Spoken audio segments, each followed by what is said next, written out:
Olá, hoje é dia 10 de janeiro e nós continuamos no propósito de leitura do Evangelho de Mateus e você é o nosso convidado. Hoje nós iremos falar sobre o capítulo 9 do Evangelho de Mateus. E no capítulo 9, muitas outras curas. Jesus continua curando muitas pessoas, curando todo tipo de enfermidade. E Jesus Cristo é o mesmo ontem, hoje e será eternamente. Ele é o Deus que nos cura. E Jesus quer nos curar principalmente da nossa incredulidade. A palavra de Deus diz que a fé vem pelo ouvir e ouvir a palavra de Deus. Você pode estar aí pensando, Emanuel, eu não tenho fé, a minha fé é tão pequena. Você está no lugar certo. A fé vem pelo ouvir e ouvir a palavra de Deus. Ao ouvir a palavra de Deus, se está gerando fé em você que está ouvindo esses vídeos, que está lendo a Bíblia também conosco. A fé vem pelo ouvir e ouvir a palavra de Deus. Em Mateus capítulo 9, a gente vai começar aqui no versículo 1, ele começa falando aqui da cura de um paralítico. E diz assim a palavra de Deus, Mateus 9, 1. Entrando Jesus num barco, passou para o outro lado e foi para a sua própria cidade. A cidade aqui era, no caso, Cafarnaum. E eis que lhe trouxeram um paralítico deitado num leito. Vendo-lhes a fé, Jesus disse ao paralítico: Tem bom ânimo, filho, estão perdoados os teus pecados. Essa história ela está nos evangelhos de Mateus e Lucas, né? E no evangelho de Lucas, ela está em Lucas 5, de 17 a 26, e em Lucas detalha um pouco mais essa história. E Lucas fala que, na verdade, esse paralítico que foi levado em uma maca, né, diz que ele foi colocado por cima do telhado, por cima do teto, tem uma abertura no teto, no local onde estava Jesus. Então aquelas pessoas, a multidão estava cercando Jesus, ele estava lá curando, pregando, e eles tiveram tanta fé, os amigos desse paralítico levaram eles numa maca, subiram em algum lugar, abriram um buraco no teto e desceram com essa maca no local onde Jesus estava. E Jesus estava lá e de repente viu no telhado aqui um homem descendo, um paralítico, né? E por isso que diz aqui que ele, vendo-lhes a fé, né? Jesus viu que eles realmente creram, eles realmente tiveram tanta fé que Jesus poderia curá-los, curar aquele paralítico, né? E Jesus se admirou com a fé que eles tiveram, com o ato deles de fé, né? Então nós podemos também utilizar a nossa fé para chamar a atenção de Jesus Cristo. E Jesus disse ao paralítico: Tem bom ânimo, filho, estão perdoados os teus pecados. Versículo 3, mas alguns escribas diziam consigo: Este blasfema. Os judeus que lá estavam, eles olharam para Jesus e disseram que Jesus blasfema, né? Ou seja, Jesus está insultando a Deus, está blasfemando, está insultando a Deus, insultando o Espírito de Deus, porque ele está dizendo: os teus pecados, estão perdoados os teus pecados. Qual foi o raciocínio aqui dos judeus? Ora, só quem pode perdoar pecados é Deus. O raciocínio deles estava correto. Só quem pode perdoar pecados, de fato, é Deus. Ninguém mais pode perdoar pecados. Daí, ou aquele homem, Jesus, que disse, estão perdoados os teus pecados, ou ele era Deus, e por isso poderia perdoar pecados, ou ele não era Deus e, de fato, estava blasfemando. Mas é aqui, né, que a gente entende a divindade de Jesus, né? Jesus é Deus. Jesus é o Filho de Deus com a mesma natureza de Deus e que pode perdoar pecados porque ele é Deus. Mas os judeus que estavam lá no momento não creram que Jesus era Deus. Eles disseram, este blasfema. Esse está insultando com Deus, dizendo que pode perdoar pecados. Jesus, porém, conhecendo-lhes os pensamentos, olha outra evidência da divindade de Jesus. O versículo 3 diz assim, alguns escribas diziam consigo. Eles não falavam para outras pessoas, eles estavam assim falando para si mesmos, estavam pensando, estavam talvez ali murmurando. Versículo 4 diz assim, Jesus, porém, conhecendo-lhes os pensamentos, Jesus sabia o que eles estavam pensando. Jesus é Deus. Conhecendo-lhes os pensamentos, disse, por que cogitais o mal em vossos corações? Toda vez que o nosso coração está cogitando o mal, está com intenção de praticar algo que é mal, algo que é ruim, não se preocupe que o nosso Deus, que é onisciente, que sabe de todas as coisas, já está sondando o teu coração para ver o que é que tu está pensando em fazer nessa situação. E aqui Jesus também conhecendo os desejos do coração, né? Porque cogitais o mal, né? Você está cogitando aí que eu estou blasfemando, sendo que eu sou o próprio Deus. Pois qual é mais fácil dizer, estão perdoados os teus pecados, ou dizer, levanta-te e anda? Para Jesus era a mesma coisa. Perdoar os pecados daquele homem, e ao perdoar os pecados, teve como consequência que esse homem voltou a andar, ou ele simplesmente poderia dizer, levanta-te e anda. Ora, versículo 6, para que saibais que o Filho do Homem tem sobre a terra autoridade para perdoar pecados, disse então ao paralítico, levanta-te, toma o teu leito e vai para a tua casa. O homem chegou lá paralítico e levantando-se partiu para a sua casa e saiu de lá em pé caminhando para a sua casa. Vendo isso, as multidões possuídas de temor glorificaram a Deus, que dera tal autoridade aos homens. Então aqui Jesus vai se revelando, vai efetuando muitas curas. Aqui ele cura esse paralítico e a palavra vai trazendo cada vez mais essa evidência, não só do Jesus homem, mas do Jesus Deus, né, da divindade do nosso Senhor. No versículo 9, aí tem o chamado aqui de mais um discípulo, né? Agora Mateus é chamado. Partindo Jesus dali, viu um homem chamado Mateus sentado na coletoria e disse-lhe, segue-me. E qual foi a atitude de Mateus? Ele se levantou e o seguiu. E você aí que está me ouvindo, qual é a sua desculpa?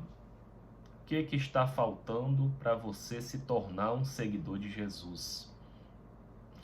O que está lhe impedindo de você se aproximar de Deus? Jesus aqui já tinha chamado no capítulo 4, ele já tinha chamado Simão, André, Tiago e João. Os 4 primeiros discípulos chamados eram pescadores. Se desistissem da caminhada, eles poderiam voltar a ser pescadores. Mas Mateus não, Mateus era um coletor de impostos, ele tinha um emprego e ele largou o seu emprego, largou tudo para se tornar um seguidor de Jesus. Às vezes, muitas vezes, na verdade quase sempre, nós precisamos deixar algumas ou muitas coisas que estão impedindo ou a nossa aproximação de Deus, ou que Deus se aproxime de nós. Do versículo 10 até o versículo 13, Jesus se senta para comer com os pecadores. Nos outros evangelhos diz que essa história aqui se deu exatamente na casa de Mateus, que era um cobrador de impostos. Possivelmente recebeu outros colegas. E diz aqui no versículo 10, e sucedeu que, estando ele em casa, à mesa, muitos publicanos e pecadores vieram e tomaram lugar com Jesus e seus discípulos. Ora, vendo isso, os fariseus perguntavam aos discípulos, por que come o vosso mestre com publicanos e pecadores? Os fariseus, os judeus, olharam para Jesus e disseram, por que, na verdade perguntaram aqui aos discípulos, por que o vosso mestre está aí sentado com esses pecadores extremamente moralistas, vendo o exterior. Mas Jesus, ouvindo, disse, os sãos não precisam de médico, e sim os doentes. Os saudáveis não precisam de médico, Jesus aqui se coloca como um médico das pessoas doentes, que precisam da atenção, dos cuidados, da graça, da misericórdia de Jesus. Ide, porém, aprendei o que significa misericórdia quero e não holocaustos. Holocaustos são sacrifícios. Pois não vim chamar justos, e sim pecadores ao arrependimento. Então aqui Jesus diz que veio para os doentes, não veio para os sãos. Jesus diz, aprendei o que significa misericórdia eu quero e não holocaustos. Misericórdia eu quero e não sacrifícios. Então não tem nenhum sacrifício que compense a falta de amor e de misericórdia pelas vidas humanas. Nenhum sacrifício que você faça para Deus compensa a sua falta de amor, seu desamor pelo próximo, a nossa falta de misericórdia. E é aí que entra aquela questão da acusação que nós falamos, do julgamento precipitado. Não adianta eu ser uma pessoa devota a Deus e não ter amor e nem misericórdia do meu próximo, E Jesus diz aqui, misericórdia quero e não holocaustos, ou seja, não sacrifícios. E Jesus diz que não veio para chamar justos, e sim pecadores ao arrependimento. Ora, mas se todos nós somos pecadores, como é que Jesus diz aqui, Eu não vim chamar os justos. No caso aqui, os justos são aqueles que se acham justos. Porque só existe um tipo de gente na Terra que somos nós, pecadores. Mas, apesar de sermos todos pecadores, há quem se ache justo.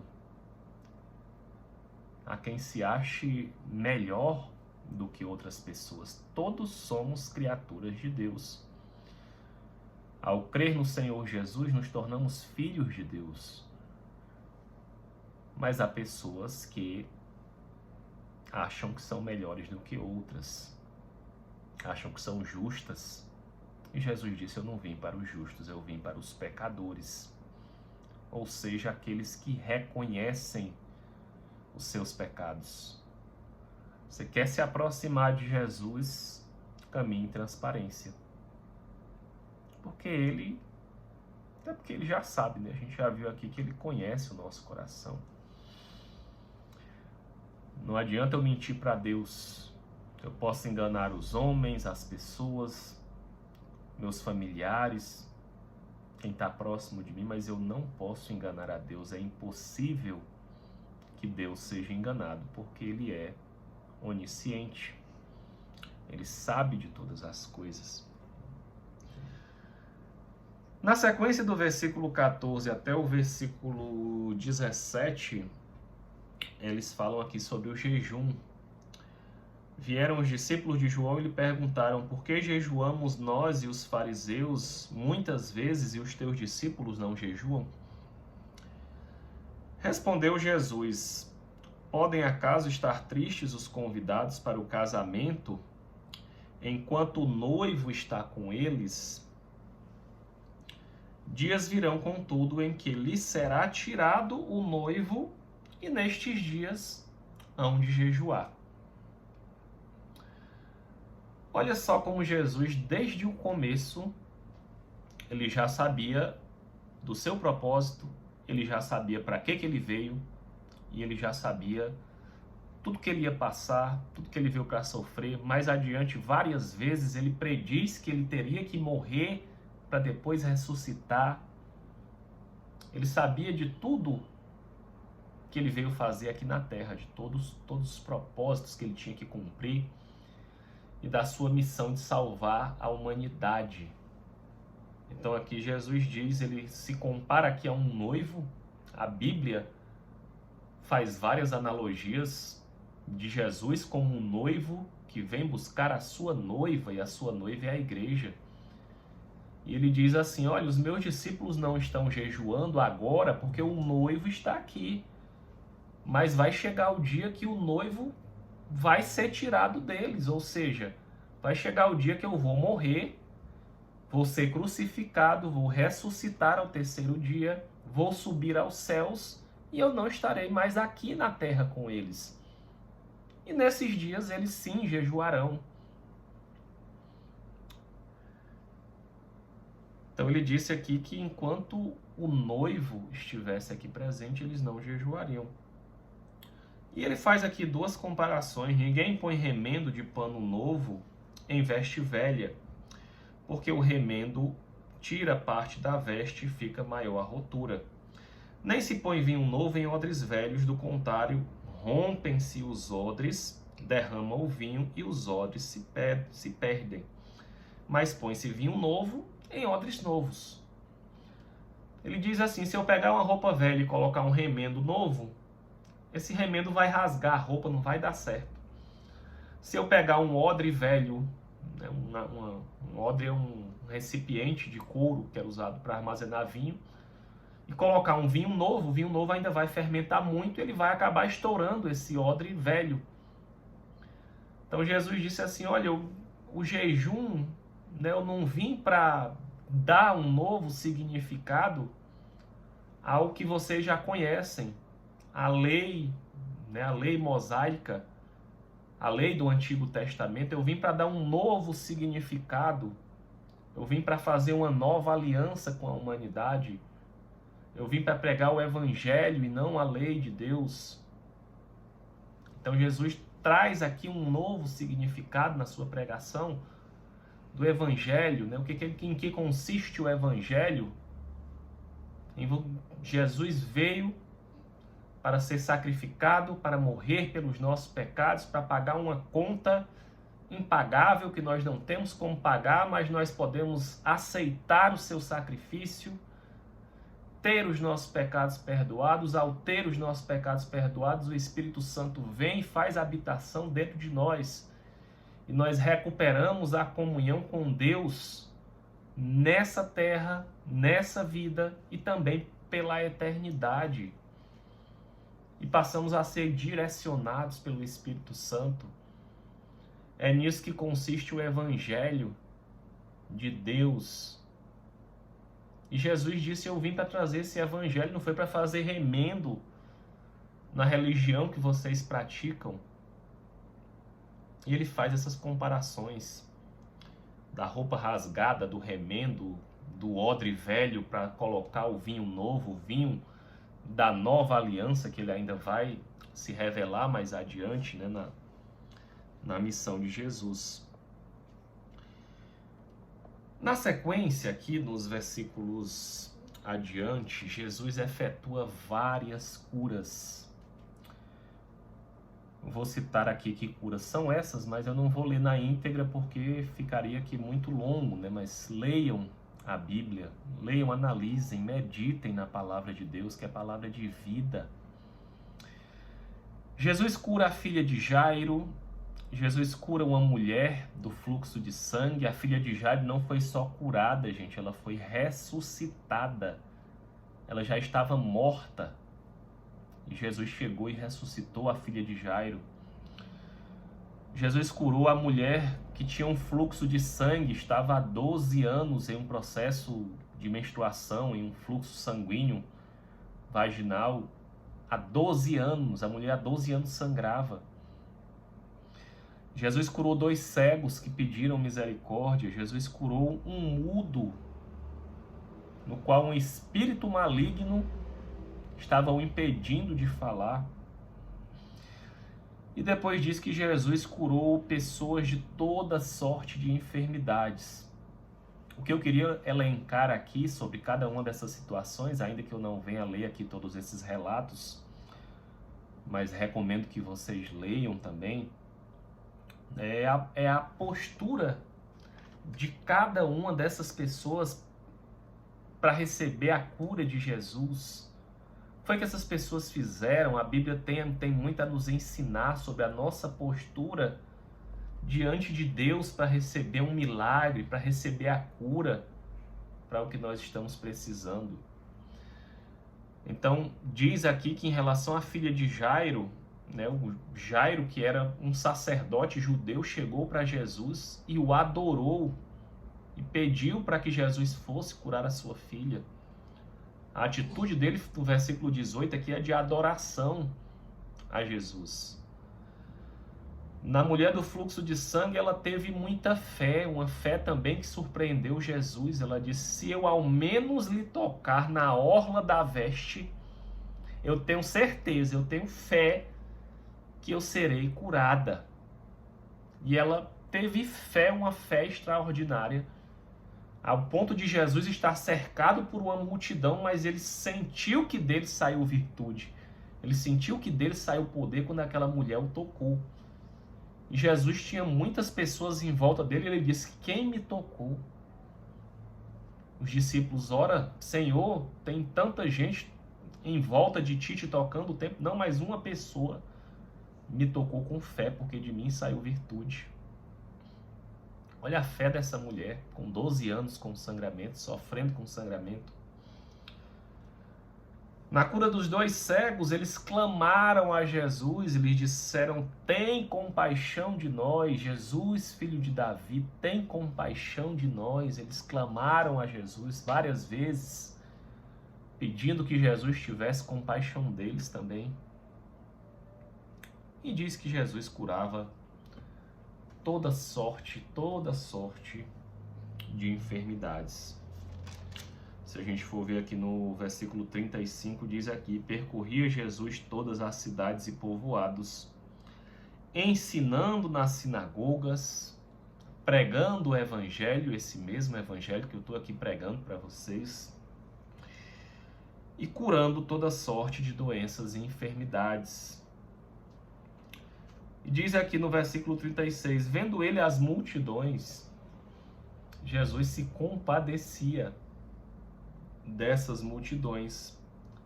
E diz aqui por que ele se compadecia. Porque elas estavam aflitas e exaustas. Aflitas e exaustas estavam as multidões, como ovelhas que não têm pastor, como ovelhas perdidas, aflitas.